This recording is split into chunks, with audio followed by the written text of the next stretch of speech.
La Gironde, nouveau fief de l'extrême droite. C'est en tout cas la question que l'on peut se poser. Deux événements majeurs pour le Front National et le Bloc identitaire sont organisés en Sud-Gironde avec une semaine d'intervalle. D'une part, le déplacement de Jean-Marie Le Pen, d'autre part, d'autres têtes d'affiche nationales d'extrême droite donc se déplacent en Gironde. Cela inquiète un certain nombre d'associations, d'habitants, le mouvement des jeunes socialistes. Enquête donc dans Complément d'info sur ce qui pourrait devenir une grande tendance de la Gironde. Alors, nous sommes ici dans la permanence du Front National. Jacques Colombier, vous préparez, vous êtes en train justement de donner les dernières touches, les derniers préparatifs à une grande journée qui aura lieu le 24, c'est ça? 24 septembre, tout à fait. Ce sera la rentrée politique du Front National de la Gironde et nous avons tenu à voir Jean-Marie Le Pen, le président d'honneur et fondateur du Front National et, rappelez-vous, ancien candidat à un deuxième tour des élections présidentielles et ceci est d'autant plus important puisque nous sommes à l'entrée d'une élection présidentielle avec notre candidate Marine Le Pen. Alors c'est quoi? C'est un meeting?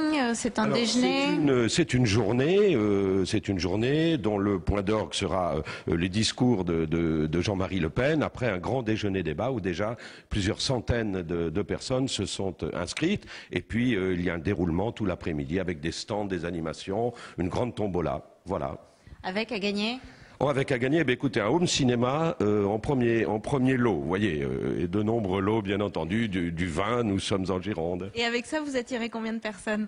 Écoutez, nous sommes déjà plus de 300 convives payants. Vous l'avez remarqué, chaque matin, une pile de courriers arrive et d'inscriptions. Écoutez, je crois que ça va être une très belle journée, champêtre, festive et en même temps sérieuse, car elle sera politique.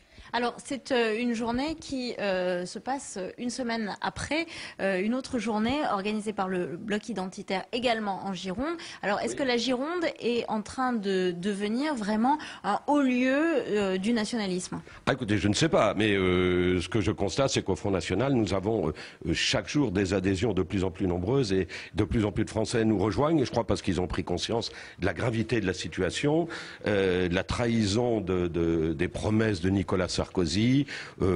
Quelles sont vos relations avec le Bloc identitaire? Puisque quand même, à une semaine près, deux grands événements de l'extrémisme de droite, c'est quand même quelque chose qui marque les esprits. Il y a des gens qui s'en émeuvent. Non, écoutez, non, je crois que c'est un pur hasard. Nous n'avons aucun contact avec le Bloc identitaire. Écoutez, les identitaires ont déjà des différences de fond avec notre vision de la politique et du pays. Ils sont régionalistes, nous sommes nationalistes, nous sommes pour la nation. Ils sont régionalistes, entité locale. Je constate quand même qu'ils ne se présentent ni aux élections régionales, ni aux élections cantonales. Et puis, ils sont aussi pour plus d'Europe. Nous sommes pour l'Europe des patries, l'Europe des nations. Qu'est-ce qu'on dit au niveau national de la Gironde, notamment dans votre organisation? Est-ce que justement Jean-Marie Le Pen se déplace dans tous les départements qui font leur rentrée politique, ou alors en Gironde ils se disent que c'est vraiment un département où il y a un fief d'extrême droite et que donc c'est peut-être un endroit où il faut aller? Non, je crois. D'abord, nous ne sommes pas d'extrême droite, je tiens une fois de plus à le souligner, nous sommes de droite nationale, aucune de nos propositions est extrême ou est teintée d'extrémisme. Non, je ne crois pas que Jean-Marie Le Pen se déplace dans les 95 départements métropolitains. Non, il se trouve qu'en Gironde, nous avons, c'est vrai, une fédération qui marche bien. Nous ne sommes pas dans la région PACA ou la région Nord-Pas-de-Calais, certes, mais nous avons toujours eu une implantation importante, une organisation qui a toujours, j'allais dire, tenu le coup. Et c'est vrai qu'en Gironde, je ne crois pas que c'est un fief particulier. Combien d'adhérents aujourd'hui? Écoutez, je ne vous donnerai pas le chiffre. Je vous le donnerai pas, je vous le dis très clairement, parce que ils ne sont jamais vrais, quel que soit le parti politique. Ce que je peux vous dire, c'est que nous avons triplé le nombre de nos adhérents dans les 2 mois et 4 mois qui ont suivi le congrès du mois de janvier, donc du Front National. Voilà. Alors nous sommes ici, à côté de la mairie, sur la place Péberlan. C'est un lieu, vous le dénoncez également, où se passent parfois des événements un peu extrémistes. C'est une grande tendance à Bordeaux que vous craignez et que vous dénoncez. Oui, mais tous les ans, en fait, les catholiques intégristes, qui sont essentiellement concentrés dans l'église Saint-Éloi, viennent prier en fait ici sur le parvis de la cathédrale et donc juste devant l'hôtel de ville pour dénoncer le droit à l'avortement. et pour dénoncer les mères qui avortent et donc nous et dénoncer aussi les associations qui soutiennent le droit à l'avortement. Alors ici c'est le lieu de cet événement-là, mais en ce moment il se passe plutôt des choses dans le sud de la Gironde. Réunion du Front National avec présence de Jean-Marie Le Pen, événement du Bloc identitaire avec des personnalités. Qui sont ces personnes qui viennent par exemple? Alors il y a notamment Bernard Anthony qui est donc un peu le leader du groupe catholique traditionnaliste et national de France, qui a été un ancien cadre du Front National, qui a été député européen notamment pour ce parti et qui tient régulièrement des propos xénophobes, des propos anti-islam et des propos évidemment contre le droit à l'avortement. Donc voilà, nous ce qu'on dit, c'est que ce qu'il faut voir, c'est que tous ces groupuscules, même si ils refusent de le dire, sont totalement liés et en fait sont tous liés autour du Front National. Donc voilà, nous on dit qu'il faut arrêter de dire que le bloc identitaire n'est pas lié au Front National, etc. C'est des gens qui revendiquent les mêmes idées et qui les portent au sein d'un parti qui est le parti du Front National. Donc selon vous, ce n'est pas un hasard s'il y a une conjonction de dates entre les événements Front National, bloc identitaire, et vous vous inquiétez de la Gironde qui serait en train de devenir petit à petit un lieu particulièrement prisé de ces groupes pour faire des grandes réunions?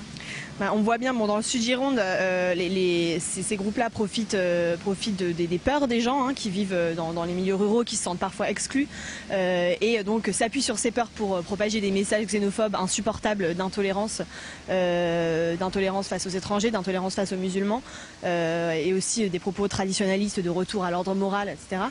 Et c'est vrai qu'en Gironde, oui, à Bordeaux, il y a eu toute l'affaire Saint-Éloi avec donc le maire de Bordeaux, Alain Juppé, qui est aujourd'hui ministre au sein du gouvernement de Nicolas Sarkozy et qui a quand même donné l'église Saint-Éloi à une association, donc une association qui avait été excommuniée en fait de l'église catholique.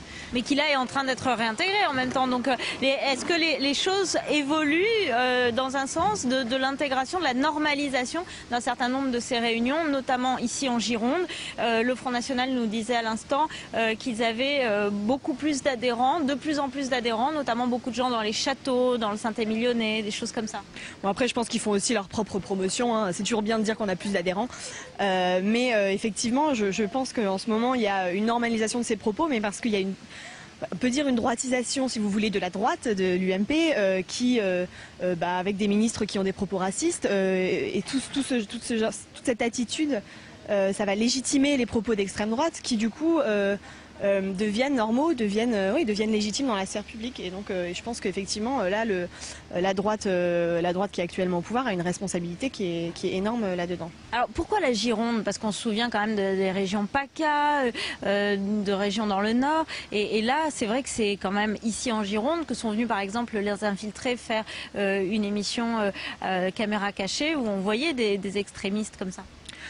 En Gironde, il y a une tradition catholique qui est aussi bien implantée.